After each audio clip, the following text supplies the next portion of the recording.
Okay, first take is on the road for the NBA Finals. It gets underway Thursday, June 4th. Again, a location still to be determined, but my producer has informed me there is a direct from San Francisco to Cleveland, just in case we needed to know that. Mark your calendars. Join us. We don't know where we'll be, but we're looking for direct flights. First take on the road, ladies and gentlemen.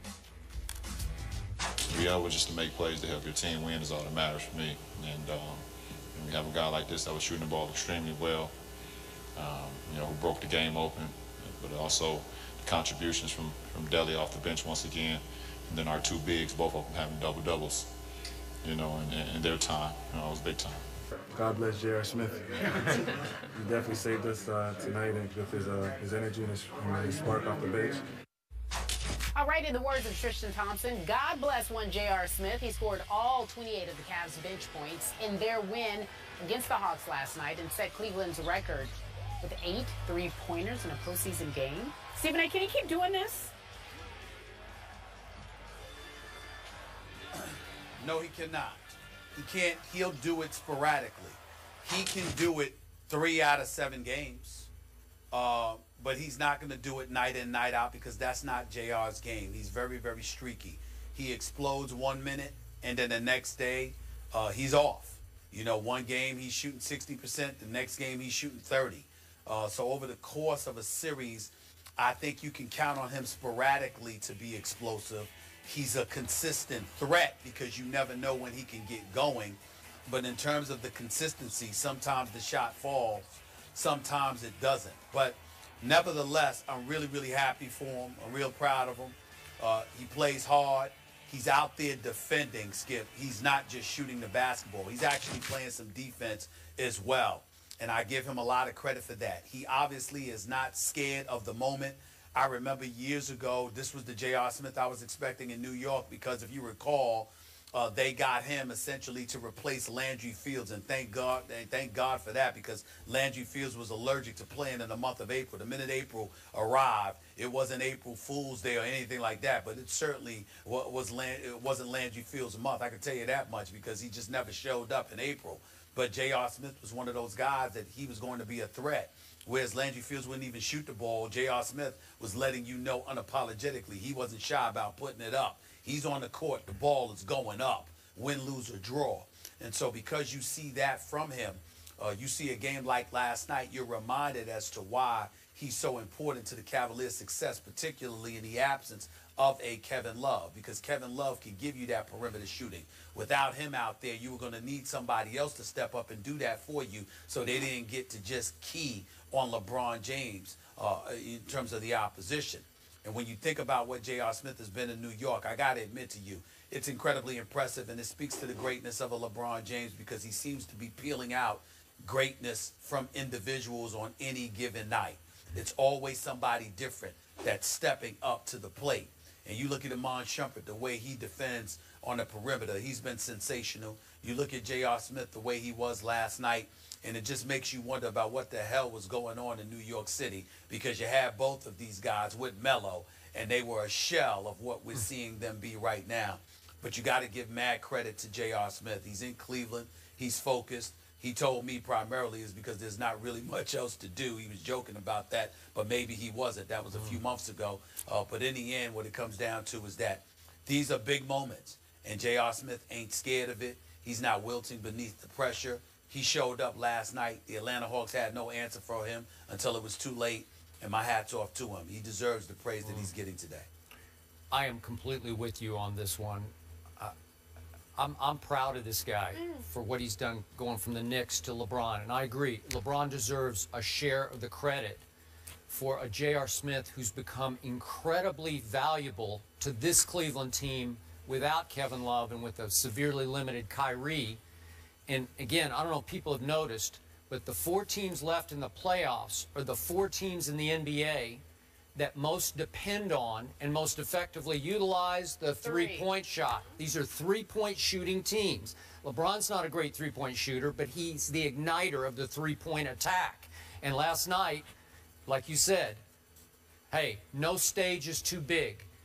The biggest nights this guy has often come under the brightest lights, such as last night. I can make a case the Cavs will go as far as JR takes them. And that you can say that's a scary thought. But Stephen A., I'm going to hit you with the scarier one. When we see him shoot the ball like that, nobody can get hotter on this planet than this guy can get in stretches. And I look back at a J.R. Smith who was Sixth Man of the Year, what was it, just a couple of years back? 2 years ago. And a Shumpert, we see what he can do, shooting the three and defending. Do you realize that Phil Jackson, in return for those two players, your man Phil, your Knicks, received only a second-round pick in 2019. So 4 years from today, you get a second-round pick, and that's all you have to show for J.R. Smith and Shumpert. This wasn't a fire sale. You just gave them to the Cavaliers, and maybe, just maybe, who knows, you helped give LeBron another ring with these two players. If we're fair, first of all, I appreciate you bringing up Phil Jackson and the New York Knicks. Clearly, Skip Bayless, you have no love for me today. Oh. That's a good way of showing it. I was trying to. I thought I was teeing you up, juncture, but it's okay. Oh.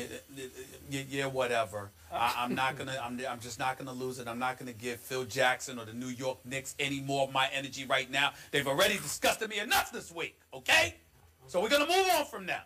But I will say this. You know, I am a Carmelo Anthony fan. I think he's one of the top 5 offensive players of this generation. And I love him as a person, but I got to tell you, he doesn't look too good in all of this either. Because how these two guys look playing with LeBron James appears to be on a significantly elevated level than what they looked like playing with Carmelo Anthony. Now, we know why that is. Because Carmelo Anthony's a scoring machine, but he's not the best player in the world, which is LeBron, who can amp it up and be the best player in the world on both ends of the floor, by the way. He's not that dude. But at the same time, if you're Carmelo Anthony, you got to see what these guys are doing with him, and maybe it should enlighten you about what more you need to be to elevate your level of greatness to another level. Because clearly, Iman Shumpert and J.R. Smith are benefiting from LeBron more than they did with him. That was a very powerful point. J.R. Smith, again, mentioning the same thing that you guys are talking about. Happy that he's now in Cleveland playing with LeBron James. Before this game, Smith had never made more than 5 three-pointers or scored more than 26 points in his 59 postseason games. Congratulations, young man. Coming up next, Romo on Twitter. That's your favorite person. It's the gift that keeps giving. What did he say about his former running back? Skip Bayless has something to say about it when we return.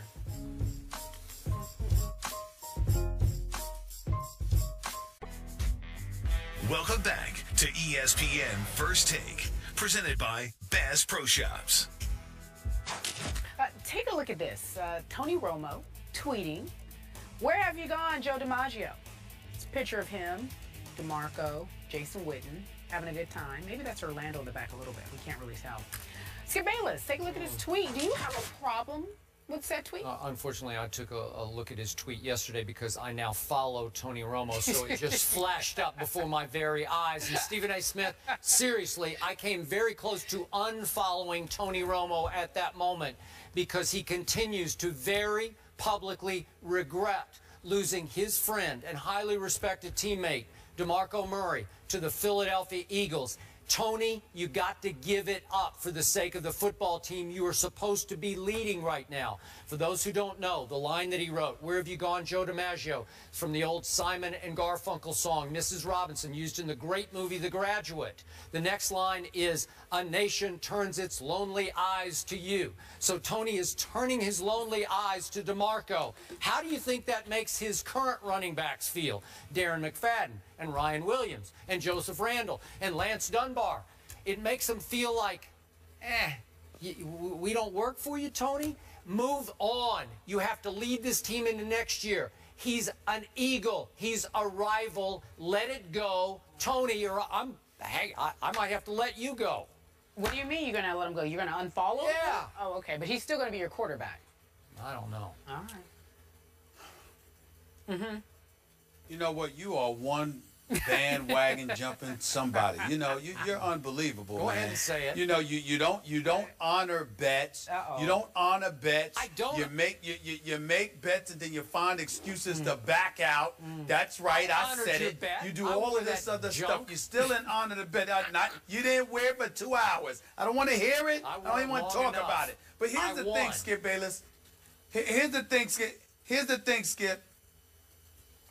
What you're saying about Tony Romo, you're basically saying that, right? Because that's what winners do, correct? I have no comment. They move on. They forget. Yeah, that's true. Right. Yes. So you don't have a comment because you know where I'm going. Yes. You know where I'm You're going. correct. How can You're you correct. expect something? You know, there's a movie. There's a movie that was out years ago. It was starring Lawrence Fishburne, Andy Garcia was in, a couple of others. It's one of my favorite movies. It was called Hoodlum. And I know it and well. Lawrence Fishburne was in the back seat. Yep. And Garcia was talking to him about, you know, Dutch Schultz, the other mobster, and how you think a guy making that much money, he dress right, he'll do all of this. And Lawrence Fishburne leaned back and said, when you don't know, you don't know. And that's what we're talking about with Tony Romo. You're talking about things that are ingredients to winning. When you don't know, Okay. you don't know. Makes sense. Yeah. Tony Romo's never won. And that's what it comes down to, Skip. He's learning. Be patient. Well, he did win a Teach him how playoff to game win, in Green Skip. Bay last Go year ahead, 'cause he hasn't that was won stolen anything from yet. him. He did. Yeah, because that was a catch. According to No, him, that was his a second catch. tweet. That was the second, I have no Yes. recollection of that. Yeah, right, You I have right. no recollection of that Okay, whatsoever. here's my bottom How about line to them this Cowboys? discussion. You know what? I'm not sure my man Tony belongs on Twitter.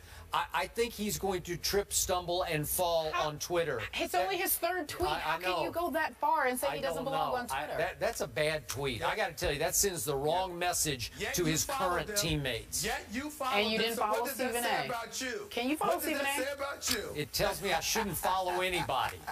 How's Des doing? Is he tweeting okay? Are you okay with Tweeted it? about JR You last think? night. You think? It wasn't real deep. It was shouldn't have just like, followed him. Just damn, JR. You know, Just like, JR, that's Skip. all? Okay. Hey, Skip. yeah. When you don't know, you don't know. That's one of his favorite lines from one of his favorite movies. Where have you gone, Mrs. Robinson? Colts punter has an issue. The Colts punter has an issue with Ryan Tannehill's contract. Do you know him? Do you know that Colts punter guy? I know of him. You know He's of a him. celebrity punter. He's the celebrity punter. He's in agreement with you. We're talking about it after the break. Back in a moment, guys.